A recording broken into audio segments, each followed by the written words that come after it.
Shalom, Bapak Ibu, Saudara-saudari yang sama dikasih Tuhan. Kita berjumpa kembali dalam program Doa Pagi Gereja Toraja Jemaat Sudiang, edisi Selasa 29 Maret 2022. Kita bangun pagi ini dengan tubuh yang sehat, tidak kurang suatu apapun, semua karena anugerah Tuhan. Dan pagi ini kita akan sama-sama belajar firman Tuhan. Sebelum kita mulai semua aktivitas kita, mari siapkan hati, pikiran dan jiwa kita untuk datang kepada Tuhan. Kita berdoa. Tuhan Yesus, terima kasih buat pagi yang indah ini Tuhan. Buat kasih setia Tuhan yang tak pernah henti-hentinya, terus nyata dalam hidup kami. Kami mengucap syukur di pagi yang indah ini. Tuhan menuntun dan menyertai hidup kami. Bahkan Engkau membangunkan kami dengan tubuh yang sehat, dengan tidak kurang suatu apapun. Sebelum kami memulai aktivitas kami pagi ini, kami rindu melandasi dengan firman Tuhan. Berbicaralah bagi kami, sampaikan isi hati-Mu. Kami siap untuk mendengarkan firman-Mu. Di dalam nama Tuhan Yesus, kami sambut firman-Mu. Haleluya. Amin. Ya. Pembacaan kita pada hari ini terambil dari kitab Perjanjian Lama, yaitu dari 2 Raja-Raja pasal 4 ayat 1 sampai 7. 2 Raja-Raja pasal 4 ayat 1 sampai 7. Saya akan membacakan satu ayat, yaitu pada ayat yang ke-7, firman Tuhan. Kemudian pergilah perempuan itu memberitahukan kepada abdi Allah, dan orang ini berkata, pergilah, jualah minyak itu, bayarlah hutangmu, dan hiduplah dari lebihnya, engkau serta anak-anakmu. Amin. Firman Tuhan. Tema perenungan kita pada hari ini, Tuhan Sang Pemelihara. Bapak Ibu yang terkasih dalam Tuhan, ada kisah seorang wanita yang mengalami pergumulan sangat berat. Kebahagiaan dan canda tawa yang ia rajut bersama suami terasa begitu cepat berlalu, berganti kepedihan dan penderitaan. Suaminya mati dan meninggalkan banyak hutang.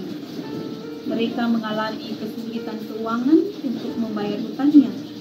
Apabila tidak segera dilunasi, maka kedua anaknya diambil untuk dijadikan budak.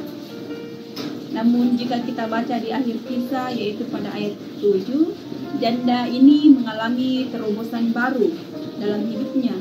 Pertolongan Tuhan dinyatakan yang ajaib. Yang pertama, ia datang ke alamat yang tepat. Janda ini menyampaikan kepada Tuhan, dan pada akhirnya ia memperoleh pertolongan. Tuhan berkata, berserulah kepadaku pada waktu kesesakan. Aku akan meluputkan engkau, dan engkau akan memuliakan aku. Terdapat dalam Mazmur 50 ayat 15. Dan yang kedua, ia bertindak dengan iman. Sedikit minyak berubah menjadi banyak. Ketika janda ini mau melakukan apa yang diperintahkan Elisa, yaitu meminta bejana-bejana dari tetangganya. Perintah ini sungguh tidak masuk akal, tapi ketika mau taat, itulah pemeliharaan Tuhan. Peristiwa yang terjadi dalam hidup kita tidak lepas dari perhatian Tuhan. Terkadang itu diizinkan karena ada rencana Tuhan di balik itu, yaitu namanya dimuliakan melalui kita. Karena itu, yakinlah masih ada pemeliharaan Tuhan di segala keadaan kita. Melalui kisah ini, sang janda dapat menyaksikan akan anugerah Allah yang tidak berhenti di dalam kehidupan umatnya yang mau datang kepadanya. Allah senantiasa memelihara umatnya dengan cara melampaui apa yang kita pikirkan di tengah segala keterbatasan kita sebagai manusia.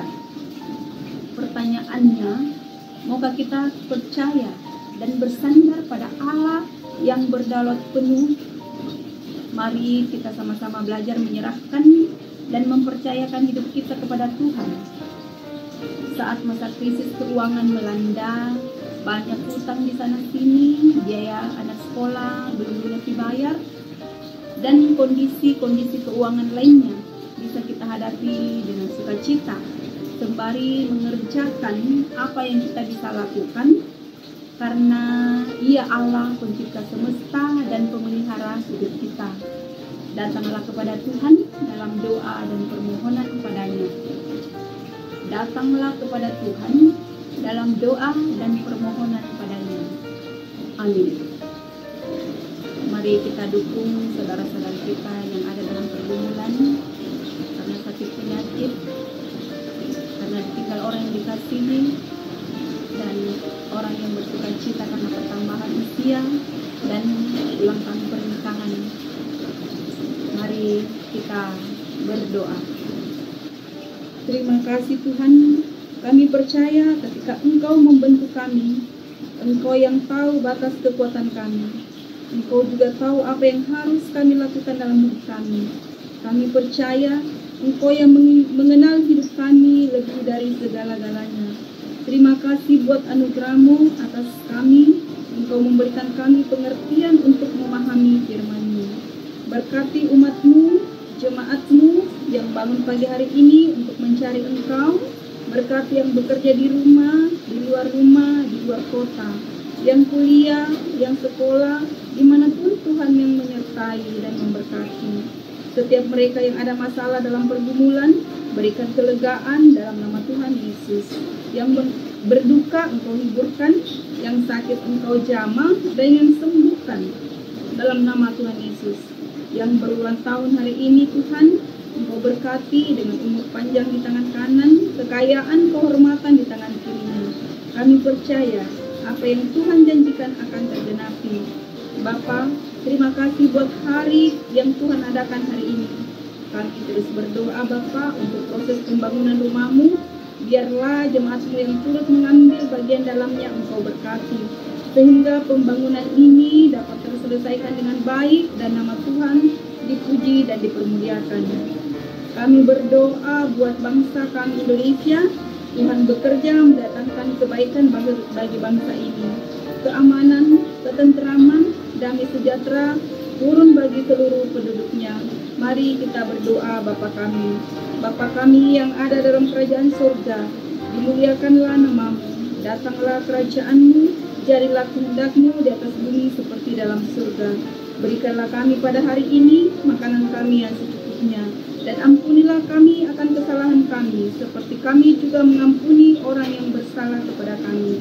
Dan janganlah membawa kami ke dalam pencobaan, tetapi lepaskanlah kami daripada yang jahat, karena Engkau mempunyai kerajaan dan kuasa dan kemuliaan sampai selama-lamanya. Amin. Demikianlah doa pagi pada saat ini. Selamat beraktivitas. Tuhan Yesus memberkati kita semua. Shalom.